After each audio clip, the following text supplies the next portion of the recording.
What we have seen transpire in Los Angeles, California in recent days is shameful.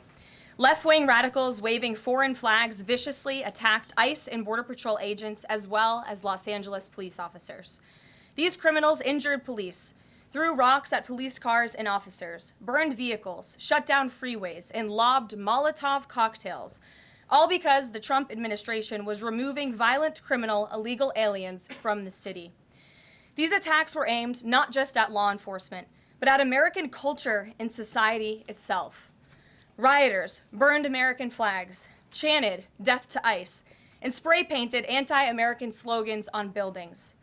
But President Trump will never allow mob rule to prevail in America.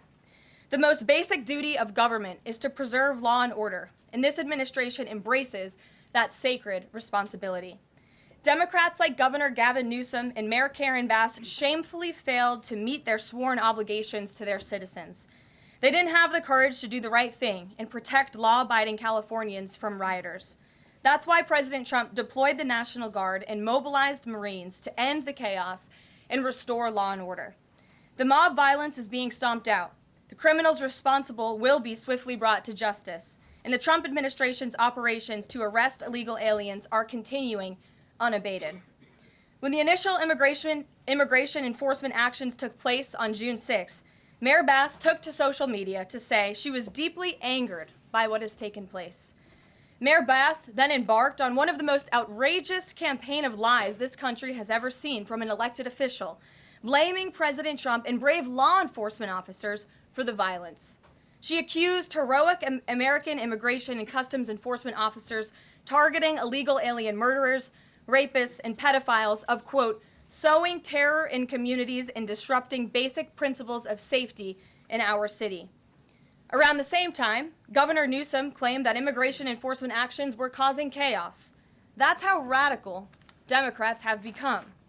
Their opposition to President Trump has forced them to side with illegal alien criminals in their communities and violent rioters and looters over law enforcement officers who are just doing their jobs. Mayor Bass and Governor Newsom fanned the flames and demonized our brave ICE officers. Instead of defending their city and their state, Karen Bass and Gavin Newsom claimed that in order for the riots and the violence to stop, ICE needed to leave and immigration raids must end. In other words, the position of the Democrat Party is that the federal government is not allowed to enforce our laws and to arrest and deport illegal alien criminals. They're attempting to use a violent mob as a weapon against their own constituents to prevent the enforcement of immigration law. This is deeply un-American and morally reprehensible. President Trump received a clear mandate from voters to reverse the illegal invasion ushered in by Joe Biden's open border and to end the lawlessness represented by Karen Bass and Gavin Newsom's California. President Trump promised to carry out the largest mass deportation campaign in American history, and left-wing riots will not deter him in that effort. Sanctuary cities and states will no longer be allowed to shield illegal criminals from deportation. Just take a look at some of the illegal monsters who were taken off the streets in Los Angeles in recent days. A Vietnamese national and known gang member with a conviction for second-degree murder. A Mexican national with convictions for child molestation who was armed with a dangerous weapon and had previous arrests for robbery and domestic violence. A Filipino national with convictions of rape, assault, burglary, and theft. A Mexican national convicted of statutory rape, narcotics violations, and hit and run. A Nicaraguan national with convictions for domestic violence and hit and run, and a previous arrest for willful cruelty to a child. And an illegal alien from Mexico who was arrested after allegedly throwing a Molotov cocktail at law enforcement officers during the Paramount riots on Saturday. He is now being charged with attempted murder. Law-abiding American citizens do not want these public safety threats living in their communities, no matter what Democrats like Karen Bass and Gavin Newsom may claim. And let this be an unequivocal message to left-wing radicals in other parts of the country who are thinking about copycatting the violence in an effort to stop this administration's mass deportation efforts. You will not succeed. Any lawlessness will only strengthen this president's resolve to defend the majority of Americans who want to live their lives peacefully, free from the fear of violent criminal illegal aliens. As President Trump said, Order will be maintained, and illegal aliens will be expelled from our country. In economic news, the latest Consumer Price Index inflation report came in today below expectations again. Since President Trump took office, inflation has come in below economics expectations every single month. Core inflation held steady and remains at the lowest level since March of 2021. Wage growth remains strong. The average private sector worker is on track to see their real earnings increase by around $1,200 adjusted for inflation. And prices continue to fall for everyday Americans. Energy prices fell from April to May. Gasoline has fallen each month since President Trump took office, down 12% over the past year. And prices for meat, poultry, eggs, and fish are all down from April to May as well. Under President Trump's strong leadership, America is beating Joe Biden's record-high inflation crisis. And once the One Big Beautiful Bill passes, our economy will boom like never before. This bill is the largest tax cut for middle-class Americans in history. The One Big Beautiful Bill gives a 15% tax cut to working Americans and families. We'll see increased take-home pay of $10,000 per year. The One Big Beautiful Bill expands the child tax credit to $2,500 for more than 40 million American families with children. And the One Big Beautiful Bill cuts taxes for overtime workers, saving them nearly $2,000 per year, and ends taxes on tips, saving tipped workers nearly $2,000 per year as well. All of these provisions are broadly popular with an overwhelming support from the American people. We need Republicans in Congress to finish the job and send the One Big Beautiful Bill back to President Trump's desk for his signature as soon as possible. With that, we'll get to questions. I'm sure you have many of them today. Here in our new media seat is Elizabeth Mitchell, the White House correspondent for the Daily Signal, who's not afforded a seat in this room, but today she is. Thank you, Elizabeth. Thank you so much, Caroline. I have two questions, if that's Sure. okay. First, a few Republicans on Capitol Hill are suggesting that President Trump scale back deportations, even as ICE is reportedly gearing up for raids in 5 more Democrat-led areas. Would anything dissuade President Trump, and would he consider sending in Marines if anti-ICE violence occurs in these cities? Well, I think I may have just answered both of your questions with my opening monologue. The Trump administration is going to continue the mass deportation effort that the president promised the American public. Many of you were at those rallies in cities and communities across the country when the president spoke about his commitment to removing violent illegal criminals and anyone who has broken our nation's immigration laws from American communities. And God bless our ICE and Border Patrol who are working hard on that effort. This administration is going to continue that. And it's part of the reason we do need the One Big Beautiful Bill to pass as well, may I add, because the bill provides funding to hire more ICE agents and Border Patrol agents, more personnel on the ground to conduct this important public safety work. Thank you. And on another topic, President Trump has indicated that aides to former President Biden who used the auto pen to sign major orders and pardons should be investigated for potential crimes. Does he think that Biden allowing, or at least being negligently unaware of this activity, was an impeachable offense? I haven't heard the president address whether it's an impeachable offense, but it could perhaps be a criminal offense, especially on behalf of staffers who may have been utilizing the president's signature without his authority or consent. I understand that Republicans on the Hill are moving in the right direction to call attention to this and to bring in some former White House staffers who clearly knew more than they ever shared and never addressed with the American public. And so we look forward to seeing where this investigation continues, and I know the Department of Justice is also looking into the matter as well. Alex, good to see you today. Good to see you, Caroline. Thank you. You mentioned foreign flags being blown during these protests. There are protest activities being organized for this weekend. Part of it are Democrats saying they want to reclaim the American flag. It's also being titled No King's Day. Does the president see himself as a king, and does the White House expect to see American flags being flown during these protests this weekend? The president views himself as the president of the United States of America. This is a constitutional republic, and we want to see all of our citizens be proud of the country in which they are given the privilege and the blessing to live. And I think that those images of foreign flags being waved with, by illegal criminals and by violent rioters in the face of cars blowing up and of flames in the city. I have photos of that here to show you. With this violence and destruction that occurred is an image that Governor Gavin Newsom owns. This is his city, And President Trump saw these images and he said that is not going to be accepted or tolerated, and hence why he deployed the National Guard and United States Marines who have helped to quell that violence. If I can ask another. Sure. If the president does end up deploying any National Guard members, perhaps Marines, to blue states, would he be in contact with the governors prior to this? Would it be necessary? Well, President Trump was in contact with Governor Gavin Newsom despite some of the claims he's made in the last couple of days. The president called the governor on Friday evening and told him to let law enforcement in California do their jobs. And the Los Angeles Police Department, by the way, are fantastic people. They are trying to do the work that they've so bravely signed up to do to enforce the law, but they have been kneecapped by incompetent Democrat policies and Democrat politicians who do not allow their local law enforcement to correspond and coordinate with federal immigration authorities. And so the president gave Gavin Newsom a warning and said, get it together. 24 hours later, we saw more images like this. We heard about Border Patrol agents who were being the target of rocks. These illegal criminals were throwing rocks at our Border Patrol and ICE agents, and so the president made the decision to federalize California's National Guard. Stephanie. Thank you. Two questions on the China trade deal, if I may. Sure. First, will the president formally sign the trade deal, and if so, when? Secretary Leavitt sort of alluded to the fact that it might be in a couple of days, but I'm curious if there's anything more specific to read out. Sure. Well, I do have more specifics for you. I spoke to the president about this.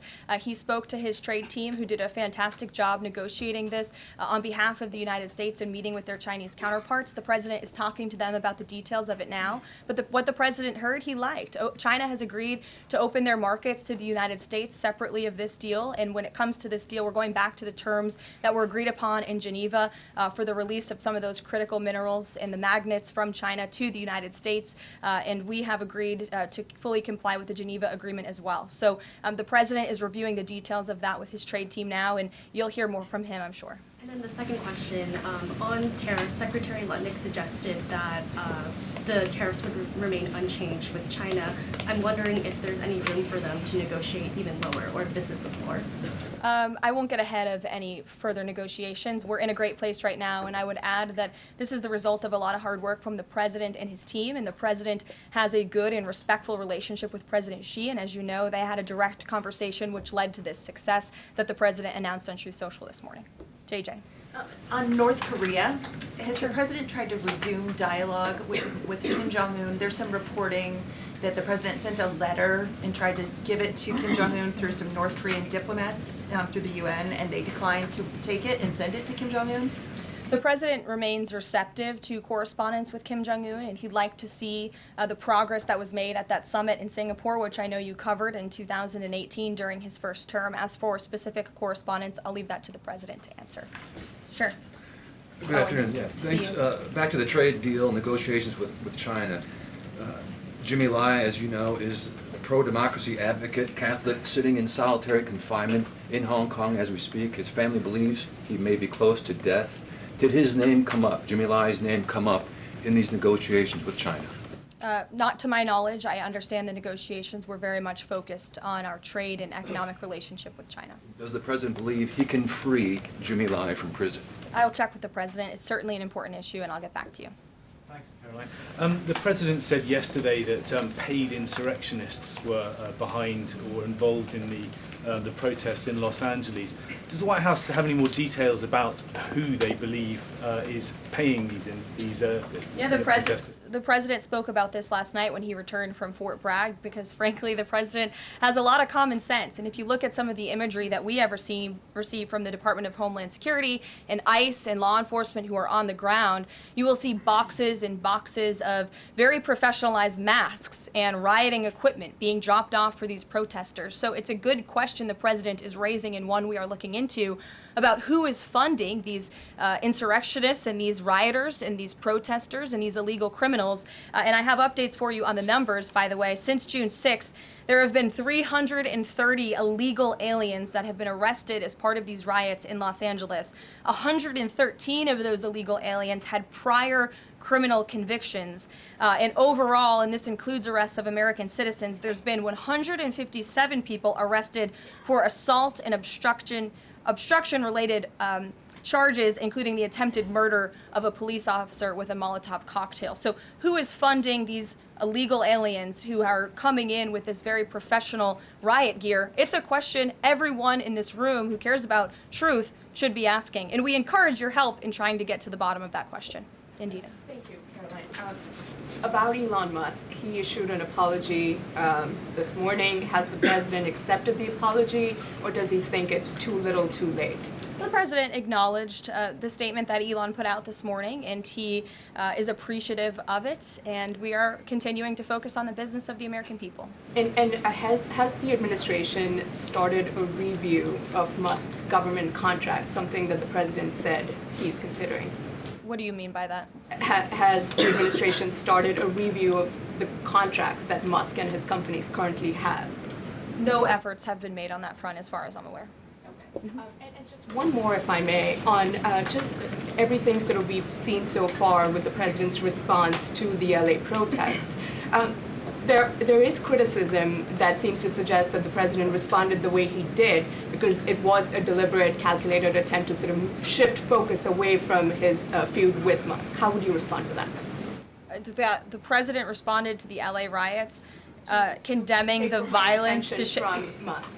That's an incredibly disingenuous attack. The president saw images of Border Patrol and ICE agents being hailed with rocks and Molotov cocktails. He saw vehicles being burned to the ground with illegal aliens flying foreign flags, and that's what prompted the president to have this response that has clearly worked, because last night in Los Angeles you didn't see many of those images. And I would add the governor and the mayor need to actually do more. I know Gavin Newsom had a big address to the nation last night. I guess he thought that's what it was for maybe his future political ambitions, but he spoke a lot of words. We haven't seen action. California has been a mess for years because of the incompetence of Gavin Newsom, so the president was responding to that only. Caitlin. Karoline, 2 questions for you. Sure. Over the weekend, Secretary Noem sent a memo to the Pentagon asking Secretary Hegseth to have and direct the military that's on the ground in LA to arrest and detain what she said were lawbreakers.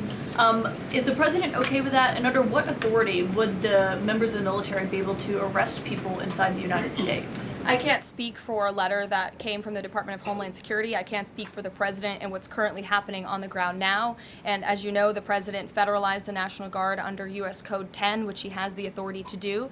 And our United States Marines and the National Guardsmen and women who are on the ground right now are helping to create a peaceful environment for ICE and Border Patrol, who were being, again, hailed with rocks, who were being violently and viciously attacked. They needed reinforcements, and so our United States Marines who are on the ground are providing those reinforcements to ensure the environment is peaceful so that these raids and deportations can continue. But he realizes they can't actually arrest people unless he invokes the Insurrection Act, which, I mean, seemingly was not something that was in Secretary Noem's memo, a clear distinction she did not make there. Again, you're trying to conflate a letter that was sent to the Department of Homeland Security to the president's legal authority. The president understands the legal authority that he invoked, and that's the current situation right now. When it comes to federalizing the National Guard, what is the specific criteria that the president is using for when he's deciding to do that, and in which states? The president was asked and answered this yesterday. He wants to see an end to the chaos and the violence. He doesn't want to see law enforcement officers being attacked. He wants to see peace. He wants law-abiding Californians to be able to bring their kids to school, to be able to go to work without seeing this violence in the streets. That's what the president's hoping for, and that's why he's taken this action. John. Thanks a lot, Caroline. 2 questions on 2 separate topics. One has to do with the military parade taking place here in Washington this weekend. There's a lot of security around the White House complex, around the Capitol complex, even along the tidal basin. Is that just proactive? Are you expecting anything in particular in terms of unrest like we've seen in Los Angeles? These are proactive security measures to protect those marching in the parade, many of whom will be veterans and our brave men and women in uniform and Gold Star families. There's going to be military families from around the country who are flying into this parade. And of course, it's to protect the spectators who will be enjoying this incredibly patriotic show on Saturday, and I hope you all join us there. And then secondly, Secretary Pete Hegseth testified on the Senate side of the Capitol today, Yes.